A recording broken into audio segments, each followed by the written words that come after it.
That was a good football team we played out there today. Very good offensive team. I was really pleased with the defensive effort out there today. We did to hold those guys to 7 points, I think, is really good. And it was a team effort, and everybody did it to cover people, the front people, the pressures, the sacks, the making a quarterback move in the pocket, probably as much as anything. Making them feel uncomfortable was probably a key to it. Knock some balls off of them in the back end, and they got a very good offensive scheme. This is one of the most difficult offensive systems we've had to defend, and Bobby does a great job, and he's got an outstanding quarterback. So I felt really good about that. Offensively, we made some big plays. We had a plan to try to go after their corners a little bit in the game. Probably should have even done it more. Ended up making a couple big plays because of it. Greg did a nice job, especially in the second half. We didn't play, in my opinion, our best game offensively. We struggled blocking 96, who's a really good player, and we didn't run the ball as efficiently as we have in the past. When I say efficiently, I'm talking about plus 4-yard runs. There are a lot of negative plays. Too many zero gainers and 1 yard and 2 yard plays that got us behind in the down and distance, but did a nice job of overcoming it, made some big plays, and scored enough points to get the win, which is always the most important thing, and I thought Greg did a really good job. We did a great job on special teams today. 3 penalties in special teams were very costly in field position. 2 big returns, brought back because of penalties, and one time we hit the punter, which cost us 15 yards, but we have a lot of things that we can improve on. But my message to the team was, if you haven't sold out to the team yet, what are you waiting for? And we certainly have things that we can improve on. I think we need to work, get too many penalties, stop ourselves too much. There's a lot of things that we need to do better. But this is a great win, and I'm very pleased and happy and proud of our team, the way we played, especially in the circumstances. I thought we tackled really well on defense today for that kind of field, and that's a real key against their offense because they're going to throw them underneath routes to them little backs, and those guys are pretty good and not easy to get on the ground, so that was a real key to it as well. So, great team win. Coach Saban, 2 parts. First, could you update us on Dante Hightower's condition? Right. Yeah, I should have probably said that. I'm sorry. He has a knee injury. We'll do an MRI tomorrow. The initial prognosis is not good. We're hopeful that it won't be bad, but we'll know for sure tomorrow. But the initial prognosis is not good. And there's a guy right there now. He don't get talked about enough.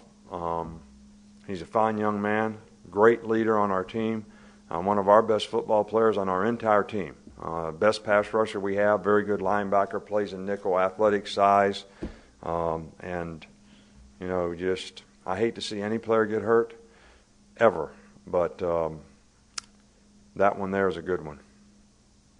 And just as a follow-up, who sort of stepped in for him today? I saw Corey Reamer several times, and what we did was, Reamer's played inside backer before.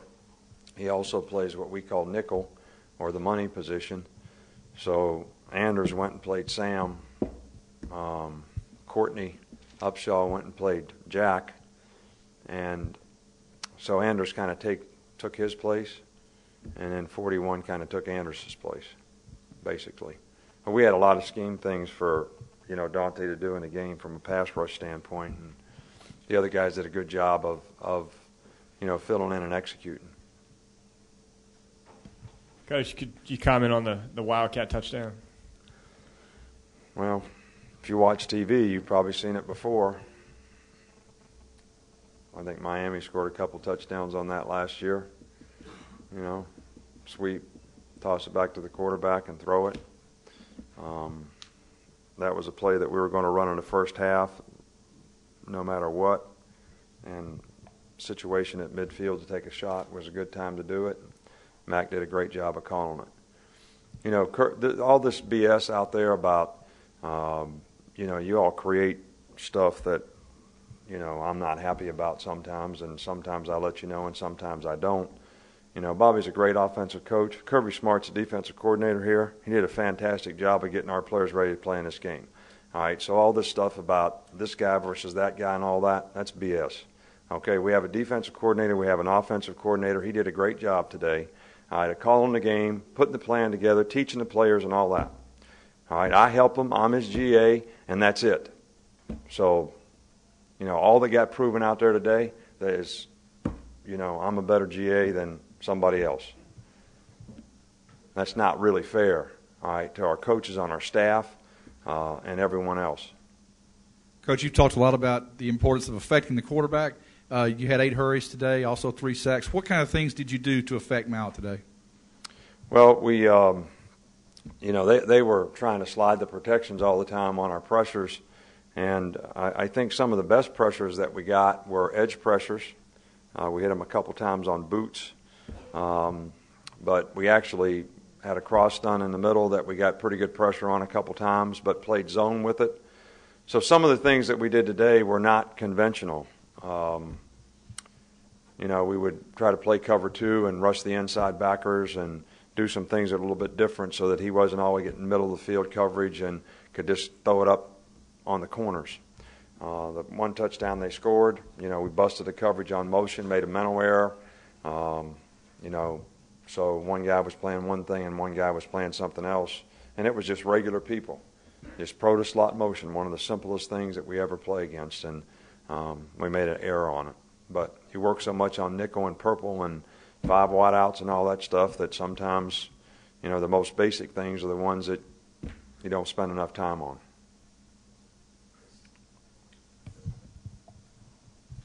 Coach, it seems like every time you need it, you can pull that long pass out of the scabbard and stick it right through their heart. Do you have that much confidence in that long pass? Well, we have some pretty good skill guys. Marquise Mays is pretty fast. Julio's pretty good getting on top of people. I think that we have some big guys. 80, McCoy does a good job. Earl's fast too. So, and, even if you don't complete those passes, you got to throw them. We should throw them more than we throw them because it keeps the coverage off of you. Like the first play of the game, we throw a hitch to Julio. The guy's jumping all over it. But if we'd have ran a 9 first, he wouldn't have been up there so close. So when people play middle of the field coverage, that means there's a safety in the middle of the field. That means there's nobody behind the corners. Split safeties means the corners are up and there's somebody behind them. If you're going to play that and live with that, and live and die with it all the time, you got to put pressure on the corners and make them cover you. We had a lot of check with me's today. I think a lot of the deep passes were called today, but there were a lot of check with me's today. Coach, you guys did a good job of getting off the field today on 3rd down, 2 of 14 on 3rd down conversions. Just talk about your 3rd down defense. Well, I think that's a real key against a team like this, and to keep them from, moving down the field. We gave a lot of different looks, played a lot of odd stuff, dropped 8 guys sometimes, rushed 4 guys and rushed the wrong 4 guys and dropped other guys at times. Played a little more zone today than we maybe normally would. But I think basically we did a good job of executing what we did, and we had pretty close coverage for the most part. One of the big plays that they scored on the boot was, they hit us on that play last year. Everybody rolls out and tight end falls down and comes across. And in football terms, am I allowed to say this? That play is called the old screen. Because every time you see it coming and you're standing on the sidelines, you go, oh. So I don't want to offend anybody, and I said it today. And I quote, when I saw him, because bro got to take the wheel route, 25, so there's nobody left. And I went, I don't need to say it again. Nick, you mentioned about the run game maybe not clicking quite like you wanted to today. How nice is it, though, to have Greg and to be able to throw the football the way you did today, and how much more diverse are you guys in that area? Well, I think we can do more things, and I think that we need to do more things. Don't think we're sort of the overpowering team that we were a year ago in a lot of ways, and I think that's good. I think it'll involve more people in the offense, and the diversity that we develop in that can make us a better offensive team if we can continue to improve. So I like it that way. I'd like for it to be that way. And hopefully we'll be able to continue to do that in the future and create the kind of balance, not necessarily in yards, but in runs and passes that will allow us to make more explosive plays. The one thing that we've done this year, way different than last year, is we've had a lot more explosive plays, a lot more big plays in every game that we played. And I think it's because we're doing more things, there's more people involved, and as long as you make good decisions about where you're going with the ball, I think all that stuff is great, and Greg has done a really good job of that so far. When you lose a guy like Dante, who's very dynamic and a big part of the game plan, and it doesn't drop off that much, does that speak to the recruiting that this staff has done in the past 3 years? Well, that's what we're hopeful of. We always want to have great skill players. I think that, big play players, they're exciting to watch, but they also create problems for the defense. And I think that we thought that Marquise Mays and Hanks and Julio were all really good players when we recruited them, but they have all improved dramatically since they've been here as well. They're much better players now than they were a year ago, and they were better players a year ago than they were the year before. So, and it's important that you recruit good players, but it's also important that you do a good job of developing them in your program. And I'm talking about strength, I'm talking about character and attitude, I'm talking about good habits and good competitive character on the field, and I think all those guys have made tremendous strides, and now it's starting to pay off for them. Thanks, Coach. All right, thank you. And, one thing I'd like to say is I asked the fans on Thursday night, our fans, and to do a good job out there creating problems for them on offense, and especially on third down, and they did it today. They had to call timeout a few times, and I got to delay a game, and I think all that contributes to the defensive team getting excited about playing and doing a good job. And I always say the fans are a part of the team, and the fans did their job well today. Thank you.